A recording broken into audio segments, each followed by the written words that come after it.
so hello. My name is Joey, and today I'll be discussing about the ESA, or Endangered Species Act.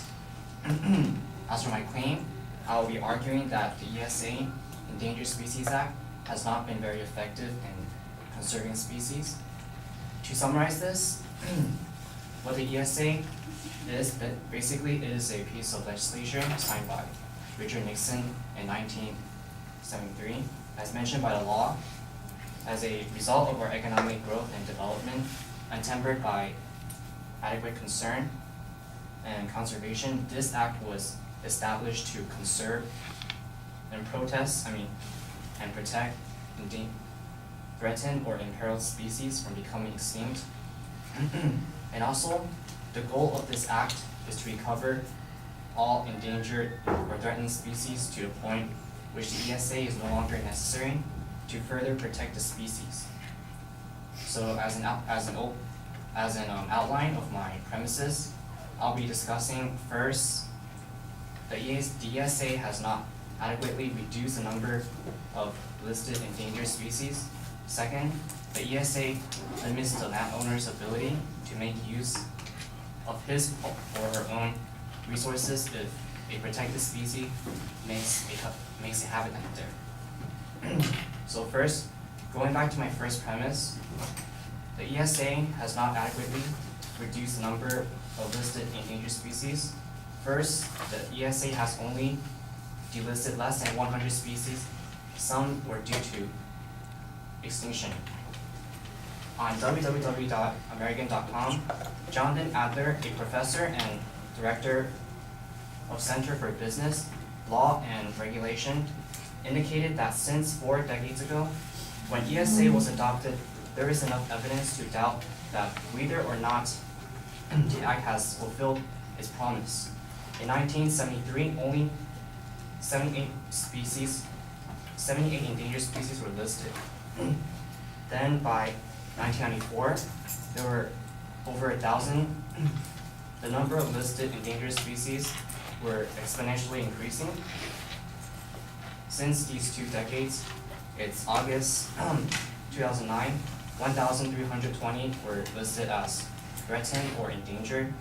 Within the U.S. respectively, 1,011 and 309. Of those listed endangered, 573 were animals and 747 were plants. And only 47 species have been removed in 2009. 21 were claimed recovered, 17 were removed due to technical errors, and 9 were removed due to extinction. According to scientificamerican.com, Ron McKnight, an advocate for ESA, mentioned that in 2012, only 1%, which is about 20 out of 2,000 species under the protection of the ESA, has recovered sufficiently to qualify for delisting. So this shows that the ESA has not been particularly effective in boosting the number of delisted species to be worth the harm the Act has causes. Next, many species recovered from separate environment control. Other foreign species were unaffected by ESA regulations. According to Dr. Adler, several foreign species, including species of kangaroo, were not subject to ESA's primary regulatory measures, and several other recovered independently of the ESA, such as limits on hunting or the Environmental Protection Agency's 1972 ban on domestic use of DDT. Many of these endangered species recovered because there was a specific identified threat that could be addressed and managed, rather than using the ESA's primary regulatory provision. For instance, the recovery of the Aleutian Canada goose was aided to recovery by removal of predators. So moving on to premise 2, the ESA limits the landowner's ability to make use of his or her own resources if a protected species makes a habitat there. First, according to Dr. Adler, landowners who harbor endangered species on their property or tries to protect them by creating their habitat are often fined and they lose the economic use of their land.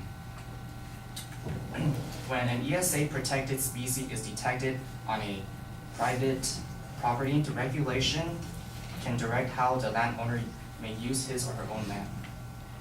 So they feel that the ESA is invading their right to privacy. They felt that as an owner of their property, they are entitled to do what they will, whether or not to destroy it.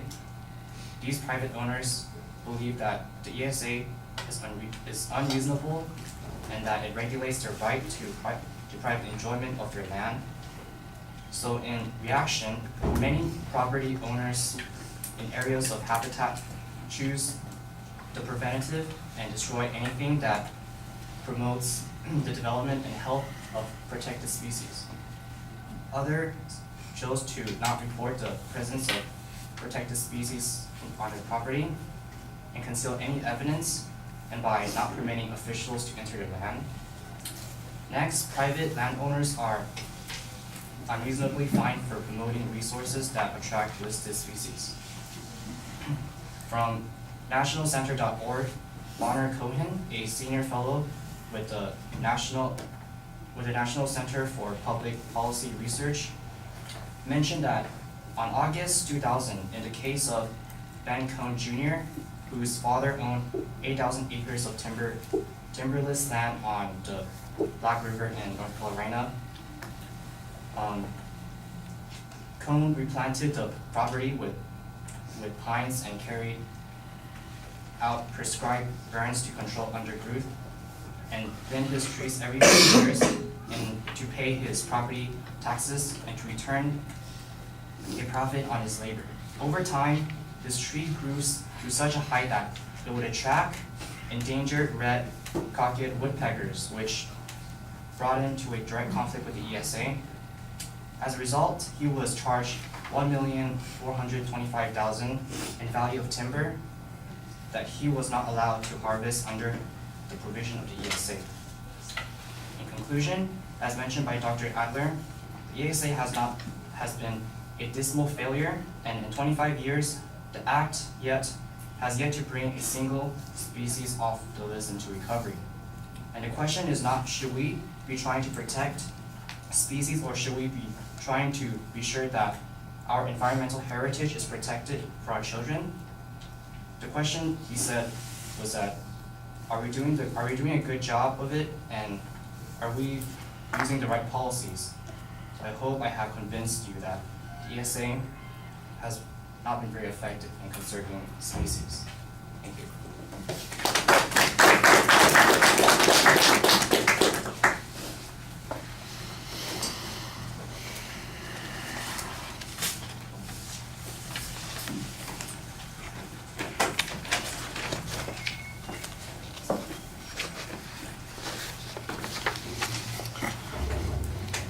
Okay, well, the proposition, I think, is pretty well stated at the beginning of the speech, although the second point as it's being presented, the supporting point, doesn't sound like it's connected to the proposition. It sounds like it's a different argument.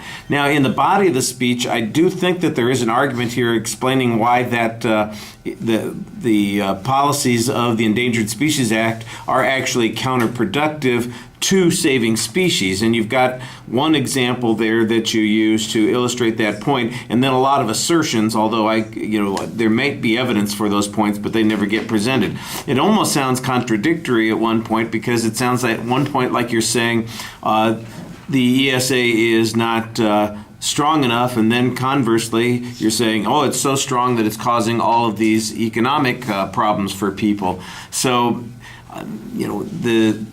the issue does come down to whether or not the act is effective. What is its ultimate objective? Saving species, and your argument is that it's not doing a good job of that.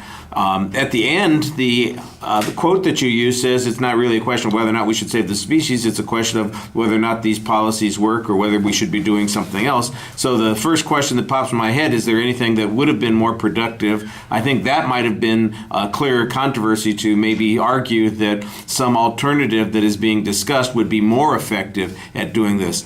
You're kind of leaving us with the impression that if the act just disappeared, nothing would be harmed as a consequence. And I think that that's maybe a little bit bigger inference than you're capable of supporting, because you did have at least some information about the impact of it saving a few species.